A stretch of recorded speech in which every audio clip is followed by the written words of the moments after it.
Hello and welcome to Rathods Science Academy. Today in this session, we are going to see current affairs of 3rd September 2024. So there are around 7 to 8 articles which are relevant from our examination point of view in this today's newspaper. So we are going to see each and everything. And especially our news analysis will be different compared to others because we are going to have in-depth details. That in-depth analysis will be very helpful to write your mains answers. That is for sure. Okay, so let's get started. So see this first article. Title says centers nod to bring to 7 big ticket schemes for farm sector. So what is the key word here? Here you have to focus on 7 schemes for farm sector. Okay. So this article is talking about schemes for farm sector.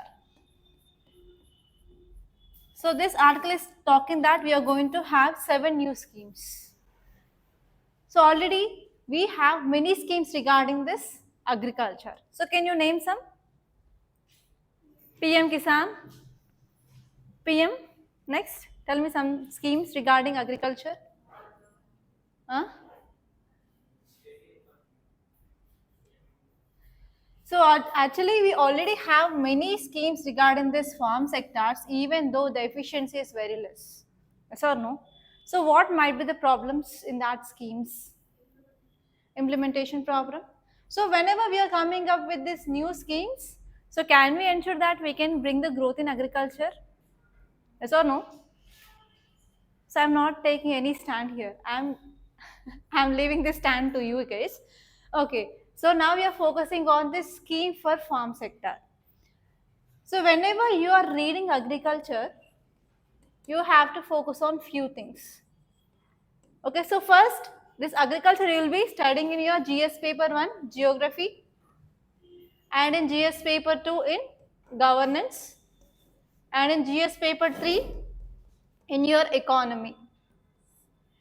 So from each and every subject, the dimension you are reading this agriculture will be differing.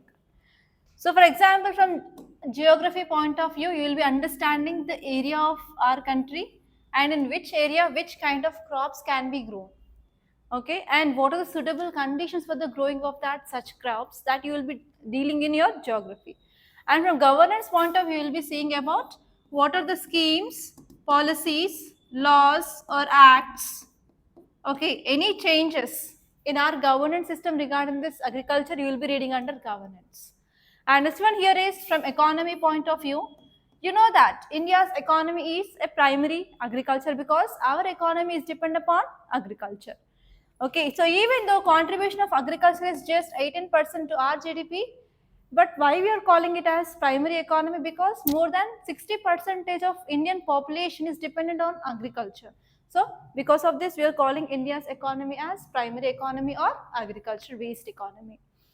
So actually in these 7 schemes, so you have to focus on one important scheme. So the name of that scheme here is Digital Agriculture Mission.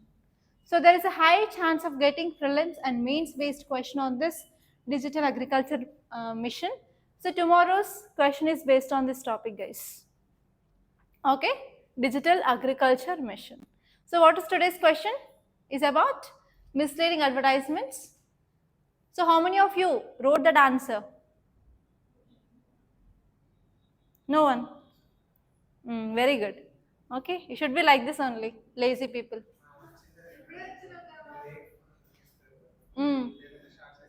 So when was your class done? 1:30? 2 o'clock. So what's the time now? It's 4. You came about? Okay. Okay, I'll see. So who will bring your answer first? Okay, see this article. Union Cabinet approved 7 big ticket schemes. What happened? Okay. See this context. Our Union Cabinet. So what happened? Why are you laughing? Why are you making me to laugh? What happened, Mani? So if you send on WhatsApp, how can I do correction? You have to bring your books. Okay, I don't want to make any digital correction. I don't want to make any digital correction. I want to have your books on my table so that I can correct each and every line and every word what you are writing. So unless and until you will be bringing your books, I can't correct your answers. I don't want especially digital correction for offline students. Okay, see here, Union Cabinet approved 7 big ticket schemes for agriculture sector. So you don't need to focus on this number at all. So actually in many answers you are giving this how many number of crores there had been allocated. So that is not at all the thing that you have to focus. Just focus on concept. So here this article is mainly focusing on digital agriculture mission. So now our topic is digital agriculture mission. So what are the important things that might be included in this scheme? So can you guess? Okay, using drone technology. Next, digitalization means digitalization of agriculture. What is the meaning of digitalization of agriculture? So what can be done to make agriculture digitalized? Huh? Digitalization. Digitalization. Hmm. Come on, think. What can be done? Hmm? Digital market. What is a digital market? What is the meaning of digital? Technology. Yes, come on, think. You can do it. Online students and YouTube students.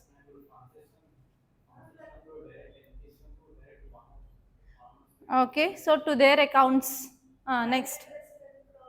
Yes, climate resilient crops. Okay, next. You are giving examples of technology and education in this agriculture, but not digitalization. For example, how many states are having their own apps regarding agriculture? For example, ENAM. Next. Come on, think. You can do it. Okay, so this scheme, it is about digital agriculture mission. Actually, we are going to maintain nationwide farmers registry. So nationwide who are farmers. And this one is we are going to have the digital data of crop sown registry. So even we are going to have a registry throughout our nation which crops are grown in which area. And even we are going for geo referencing of village maps. That means whatever the maps we are there. For example, so we have some schemes which are focusing on digitalization of maps. So here we are going to have this geo-referencing of maps throughout our nation. And especially this scheme already had initially planned in 2021 to 2022, but due to this COVID-19 pandemic, it had been delayed. So what are the components here is, so one of the component here is to create farmer registry. So in this farmer registry, so each and every farmer will be given unique ID. So based on that, their details are registered in a registry. And this mission is also focusing on crop sown registry. So for example, if a farmer got a unique ID, so what is the area of cultivation under his name, or else which type of crops they are growing, and in which season which types of crops they had been grown. So if they are having this data, then we can understand like whether we are going for crop diversification or not. So which kind of crops are grown in that so and so area. So whether that so and so state is rich in agriculture or not. So like that we will be getting varied data if you are having this registry. And we will be also having a record of crops sown by the farmers on his land, and will be helpful for better planning, and as well as we can go for better estimation of crop production. Okay, so this is about this mission. And what is the importance of this mission is the adoption of these digital technologies that can help to increase agriculture productivity. Like we can understand exactly which crop we are growing more, or else if there is any need for crop diversification or not. For example, there are some areas where they are drought prone areas. So even this drought prone areas, so there will be no crop diversification. So people will go for growing of this rice or sugar cane, which are water intensive crops. So whenever they are going for this water intensive crops, obviously the further there will be depletion of the groundwater table because of exploitation of groundwater resources. So here if you are having this data, so we can give some advice. So we can come up with the separate planning in that region. so that we can focus on increasing of agricultural productivity, and even we can reduce waste and we can increase agricultural exports. So in turn we can also increase farmers income, and even we can improve food and national securities. So this is the one important advantage of this mission. And apart from that, even we can protect our environment and we can achieve our sustainable development goals, and especially we can contribute for the overall agriculture sector growth. And even we can use this AI. AI will be a tool for farmers to detect crop anomalies, like which disease that so and so crop is facing. So which kind of pesticides or herbicides can be used. And we can predict weather, so that they can understand, like if there is any rainfall, if they are going for spraying of pesticide, it will be like useless. So if they are predicting proper weather, so that they can take proper steps in the agriculture, so that that will be enhancing the productivity. And we can enhance even quality of soil. We can analyze the quality of soil, so which is deficient, which is high, so how can we manage them, and even we can provide required solutions for that problem. And in this way here, so this digital agriculture mission, it is encouraging, and as well as it is also focusing on speeding up of projects based on cutting edge technologies, like we can use AI, we can use blockchain technology and remote sensing, robots, drones, etc. Okay, so see this prelims question. With reference to digital agriculture mission, consider the following statements. The first one is launch of mission was initially planned in 2021 to 2022, but due to COVID-19 outbreak, it had been delayed. Next one is it will pay way for creation of nationwide farmers registry, crop zone registry, and geo referencing of village maps. It will be rolled out over next 2 years, 2025 to 26. So how many statements are correct and how many statements are incorrect? Hmm? Say loudly. Yes, all these three are correct statements. So in this way, you can get questions in your prelims. And say this article, why women do not or don't come forward to report sexual misconduct. Yes, you have to say the answer for this. I will be writing just. My duty is to write the important points.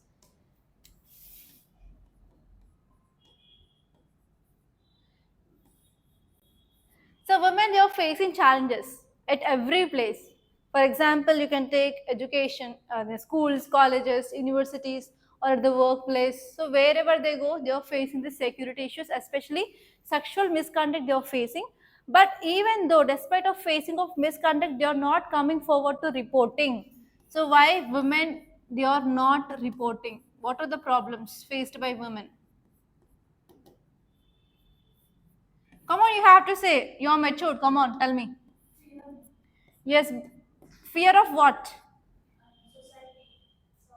I want exactly. I want that word. What is the fear they are facing?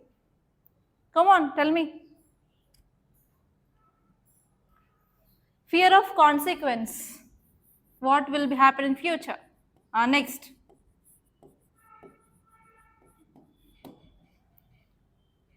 Can you tell me some acts which are providing safety to women?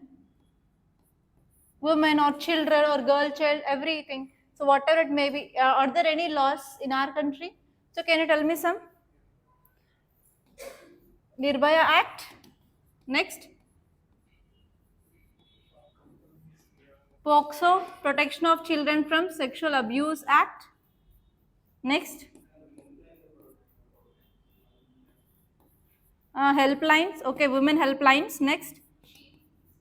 Yes, she teams. Next. Even recently one portal, She Hub. Huh? She Box. Yes, recently our government launched this She Box. Next.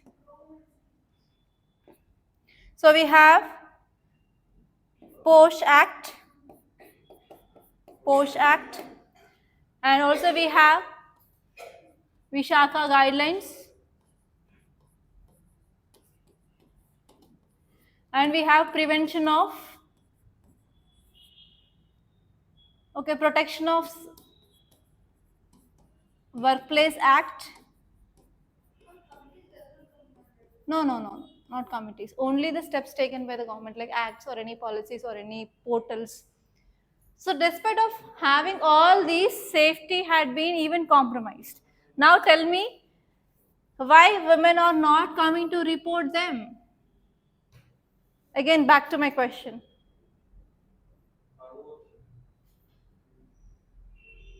Okay, because of society. Next.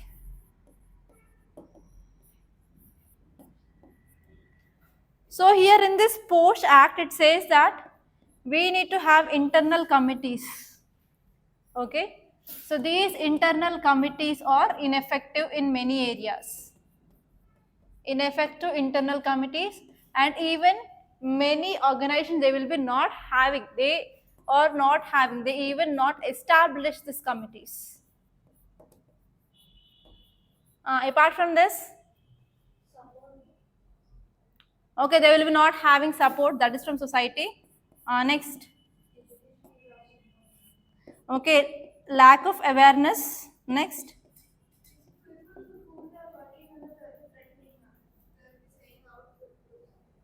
yes, they are having fear about their career in future. That comes under society. Next one is naming and shaming.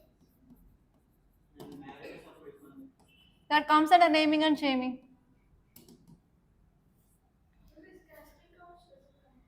Yeah, casting couch can also be included.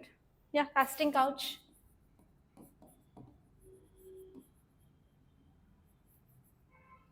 Next.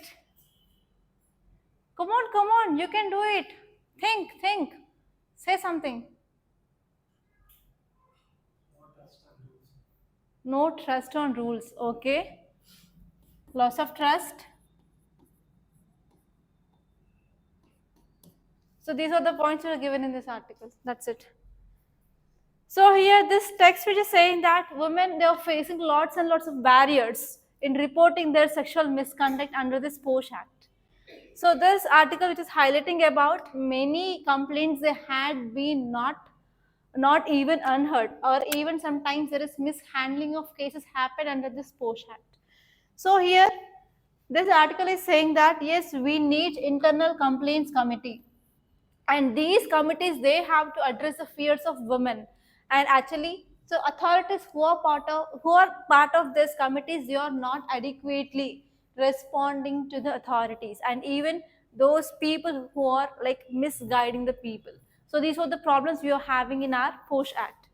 So here, why women they are not coming forward to complain about the misconduct because of fears of complications. So women often they avoid this ICSs because of concern that whenever they are going for reporting, that can complicate their professional life. Okay, so because of this, they will follow this rule, so called as culture of silence.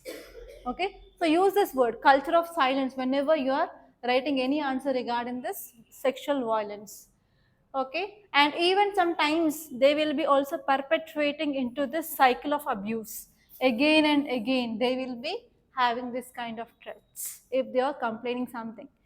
And next one is there is ineffective internal committees. Like whenever if you are going for complaining in this internal committees also, there will be delay in registering the case or else ineffectiveness.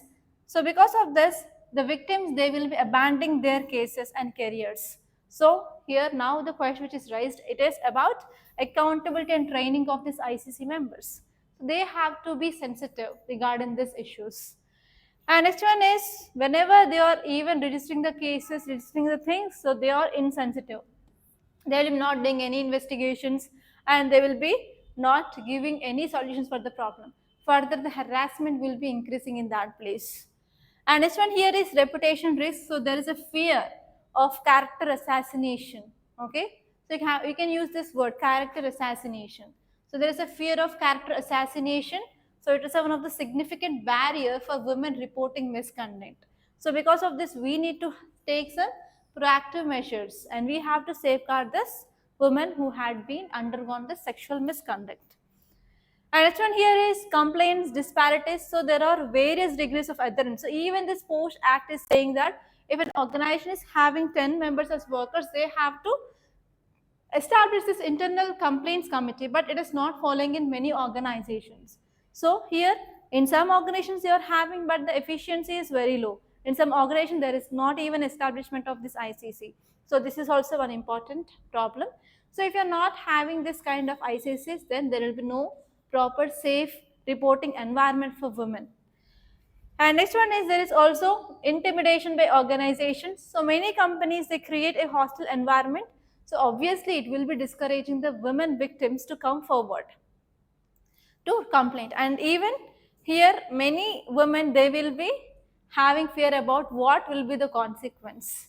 So they don't have the awareness about the legal framework which is protecting their rights. So because of all these things, yes, women, they are not coming forward to complaint about the sexual misconduct. So what are the steps can be taken? Can you write the steps now based on these problems? Yes, right? Yeah, say this next topic, another escalation. So in yesterday's class, we discussed first topic, it is about Manipur violence. So there we discussed about what is happening now. So what are the causes for this Manipur violence from since 1947 onwards, we had been discussed that topic. So again, we have editorial today. So we have to see what are the important things that are said in this article. Just only we are going to see the gist of this article. So tell me, what are the reasons for once again rise of Manipur violence? Okay. So what is the thing that you can understand? So again, once again the insurgent. So once again this violence is happening means what is the thing that you have to remember? Yes, failure of government. Next, not exactly as next. So initially they are demanding something, but for that demands, if they are not getting solution, again there will be re-escalation. That is the thing which is happening here, right? So what is the solution for that? We have to identify the problem, and for that problem, if you are coming up with solution, then we can resolve the issue, right? So what is the process we can follow? We can follow diplomacy and as well as peace. That is the thing, right? So here we can understand there is escalation of conflict. Now they are using guns, they are using drones, which mainly says that yes, there is dangerous shift in the tactics among these insurgents. So especially they are not only using the traditional things, but even they started using technology. So whenever they started using technology, then it will become much more challenging for the law enforcement agencies. And we can understand that there is ineffective governance from both union point of view and state point of view. So they failed effectively to manage these ethnic tensions. So because of this, the cycle of violence is increasing and it undermines the peace efforts. And even in the community also, there is polarization. That is, Metis or one group, Kukis or one group, Zos or one group, Nagas or one group. So because of this community polarization also, yes, because of this division in the communities also, it is one important reason for the cause of this conflict. So we have to address this. So we have to ensure unity among them. So whenever we are ensuring unity, we can address this problem of communal violence. So whenever you're writing any case study regarding this communal violence, in measures you have to compulsorily focus on diplomacy, peace process, and as well as unity. We have to foster unity. So these three things will be the solution for that. And next one is we need a proper dialogue, as I said. So whatever the problems are there, we have to understand the problems. For that problems, we can come up with a proper grievance redressal so that we can facilitate reconciliation between that groups. And we have to focus on even intelligence and security. So especially why this kind of incidents are happening because of lack of proper security measures. So we have to improve our intelligence, and whatever the security gaps are there, we have to decrease those gaps. And obviously we can protect civilians. And this one is even one more problem here is who are the legislators in this Manipur? Obviously Metis. And in yesterday's class we discussed that Kukis, Zos or Nagas, they are underrepresented in the politics, or politicians are not there from these communities. So because of this, if the issue is going on between this Metis and Kukis, obviously these legislators, who will they support? Metis, not Kukis. So here, because of this, there is no proper political accountability. So Metis, they don't want to offer diplomacy or to have the peace talks with Kukis. So this is also one important reason we can understand that led to re-escalation of violence. And next one here is we have to go with the path of peace so that we can ensure all the rights of all communities can be ensured. Okay, so clear? No new points, right? But the way you are saying should be different. And say this article, disaster management bill is naughty. So here regarding disaster management, what is the act which is present in our country? Disaster Management Act of 2005. So recently on August 1st, so our government introduced this disaster management bill. So as disaster management students and you completed that, you need to know about this, what is the Disaster Management Act. So tell me under this Act 2005, what are the important provisions? Come on, tell me. Disaster Management Act 2005, what are the important provisions? At least tell me what are the organizations we have at national level, state level and local level. Okay. So my question is, if you are DC, so you will be head of which organization under this Disaster Management Act of 2005? Are you getting my question? So if you are DC,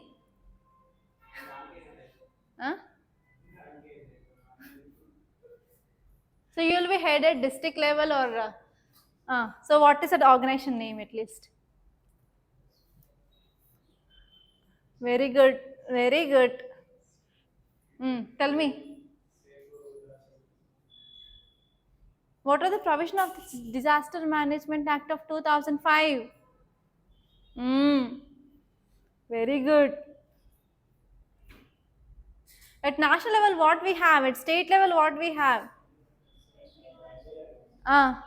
Next tell me. NDRF, SDRF, head. District level, DDRF. Wow, you will make the new acts. Even before becoming, this is only you're this much talented. Okay, so see this article on 1st August 2024, central government introduced Disaster Management Amendment Bill in Lok Sabha, and this bill is going to amend your Disaster Management Act of 2005. Okay, so because of this, you have to know exactly what are the provisions of this Disaster Management Act of 2005 and where this new bill wants to change. And if these changes are coming up, what will be the advantages and what are the disadvantages? And day after tomorrow question is based on this topic. Okay. So the bill which is seeking to amend Disaster Management Act of 2005. So why we came up with this Disaster Management Act? To effectively manage disasters. So can you tell me some examples of disasters at least? Can you tell me this? Landslides. Yes, natural disaster, man-made disaster. Examples of man-made disaster. Huh? Railway accidents. Okay, recent rail accidents. Next. Landslides. Okay. Next. Yeah, why not? Landslides. Next. Yeah, bridge construction. Industrial disasters. Wildfires comes under natural. If they do slash and burning. Okay, there is some exceptional case. Next. Yes, Bhopal gas tragedy, very good. That comes an industrial disaster. Recently in AP also we discussed about this chemical disaster, chemical industry disaster. So you have to make a list of disasters which happened in that year and you can use them. Obviously from your disaster management you will be getting 2 to 3 mains questions which will be from 30 marks to 45 marks. So if you are having enough data that you will be reading. So if any disaster happened means you will be getting at least 3 to 4 days articles on that. So it is very easy to remember them. So try to at least remember those examples so that you can enhance your preparation and as well as presentation strategies in your answer. Okay, so this bill makes provisions for constitution of Urban Disaster Management Authority. This is very important. So first point in this bill is, so they want to create urban disaster management authorities, especially at state capitals and as well as large cities which are having municipal corporations. And there is one exemption. Exemption is they are not going to have in Delhi and as well as Chandigarh. This is very important. And second one is, this bill is also empowering National Disaster Management Authority and as well as state disaster management authorities So now these authorities, they will prepare disaster plans at national level and as well as state level. So earlier we used to have National Executive Committee and as well as state executive committees. They will be preparing the plans. But now in this bill, we are going to give priority to National Disaster Management Authority and State Disaster Management Authority. Clear? Two important points. And third one here is NMDA, National Disaster Management Authority, now will have authority to appoint experts, consultant as necessary to fulfill the functions effectively. Okay, to better manage now here NDMA is having the more role for appointing of experts and as well as consultant. And even it can create disaster database at national and state level. It is very, very important. And what will be there in this disaster database?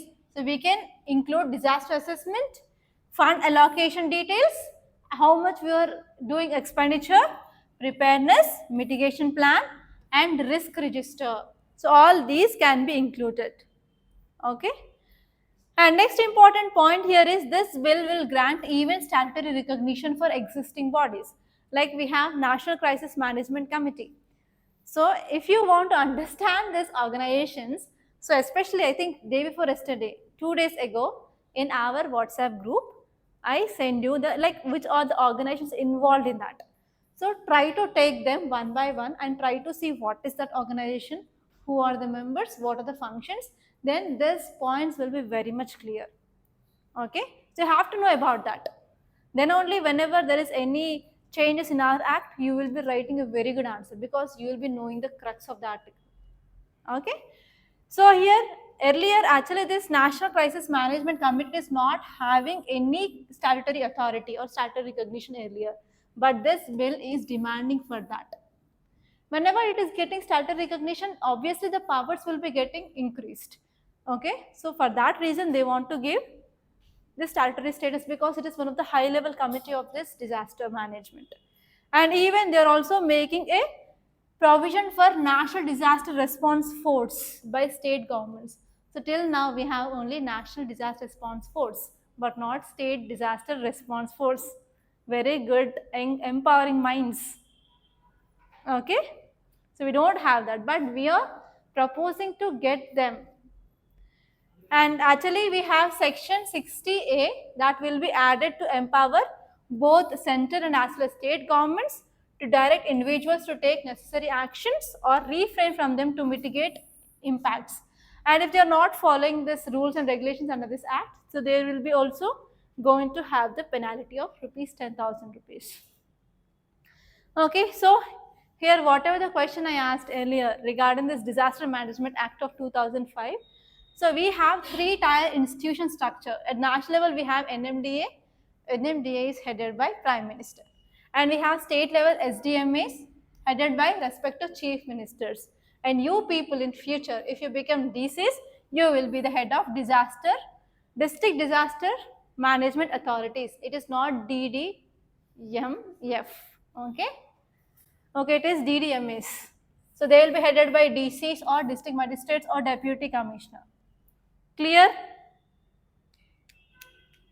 So we have as of now only National Disaster Response Force, NDRF, but we don't have this SDRF. Clear? Any doubts? So you have to revise your Disaster Management Act of 2005. Okay, see this article. Prime Minister visited Brunei, Singapore to focus on trade and technology. Where is Brunei located? Have you ever heard this word Brunei? Cambodia, Laos, Brunei, where they are located? Which part of, either it is Asia, Africa or South America? Asia. So in which part of Asia? West, East, North, South, Southeast? At least tell me where this Myanmar is located. Okay, so tell me these countries, Cambodia, Laos, Thailand, Brunei, so they are part of BRICS or ASEAN or RCEP. I am giving these many clues. Tell me one, either it is part of BRICS or RCEP or ASEAN? Not RCEP. They are part of ASEAN. Okay, so whenever our Prime Minister is visiting these countries like Brunei, so how it will be helpful for our country? Okay, what is the significance of our Prime Minister visit to these countries? Think, tell me. Don't be numb. Make in India project. Next. Yes, significance of visit. Next, tell me significance. Okay, I will show something which is important. So they are focusing on enhancing trade and technology, and especially they are going to have space cooperation, and even they are going to have four agreements. On one is semiconductors, next one is digital cooperation, healthcare, and skill development. At least now tell me. So what will be the significance of this visit? We can enhance trade. Next, we can get technology. Tell something. We can increase our influence in Asian countries. Employment. Next.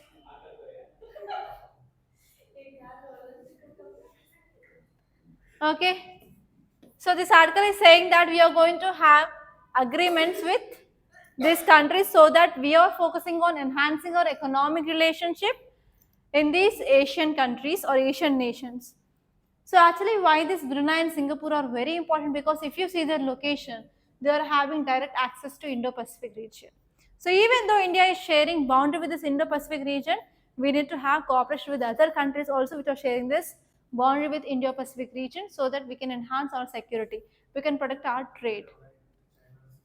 Yeah, we can counter this China's pearls and string policy. Okay, so because of this strategic positioning of Brunei, so it will be very important for our India's Act East policy as well. And we can enhance our regional maritime links. And next one is we are having trade imbalance with this Brunei.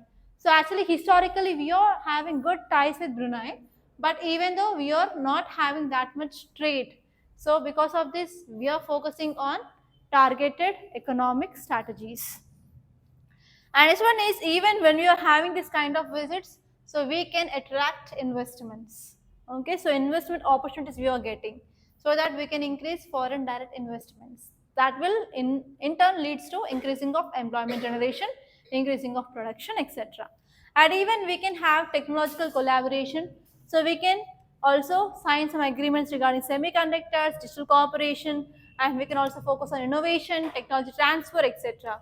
And even we are going to talk about this LNG. What is this LNG? LNG, huh? LNG. Uh-huh. Yes, liquefied natural gas. So we are going to have even discussions on this liquefied natural gas. It is very important for our India's energy diversification strategy. And we can also ensure global oil dynamics also. And next one is we can also improve our cultural relationship with Brunei with this kind of visits. And next one is we can also increase our business. Okay, so these are the things that we can get from this article. Clear? And see other articles, PMI signals manufacturing easy to 3 months low in August. What is this? PMI, Purchasing Managers Index. So it is talking about which sector? Manufacturing sector. After 2 days, you will be getting service sector index of PMI. Every month we will be getting this. Okay, you have to see what is this PMI, and here the number will be normally 100. So if it is more than 50, we can see there is expansion, and if it is less than 50, it is decreasing, and if it is 50 means there is no change. Just it is survey based index. And see here coal output rose 6% in April to August.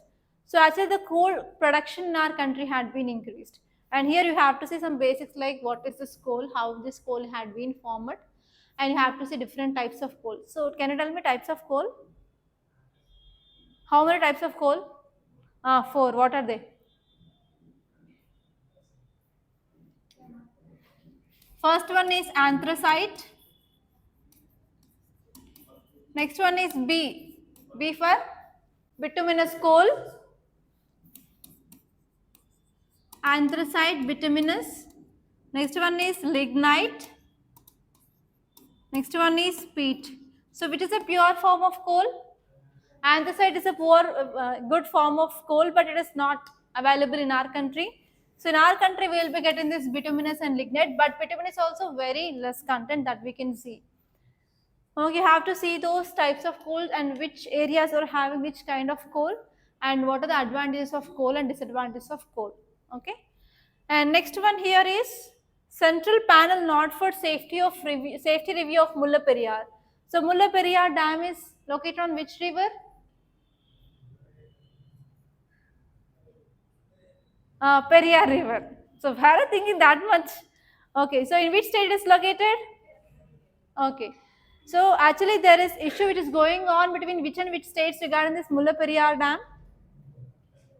Tamil Nadu and Kerala. So you have to see what is the dam, so what is the issue. And actually, so this dam which is present in Kerala, but it is controlled by Tamil Nadu. And there is one agreement between these two states, and it is for I think 99 or 100 years, I think so. 99 years. Okay. So you have to say about that. And next one here, see limited access to mental health despite rising demand. So actually there are increasing of mental health care cases. So what are the reasons for increasing of mental health care cases? Because of stress, anxiety, pollution. Next, addicted to mobiles, internet, and drugs, whatnot. But even though there is very limited access to this mental health care. So here you have to understand what are the measures can be taken to improve even mental care. Okay, that's the thing. So these are the important articles that appeared in our today's Hindu newspaper. So by this I'm concluding. Thank you so much for watching, and please do like this class and share this class to your friends and subscribe to Rathods IAS Academy. Thank you so much guys.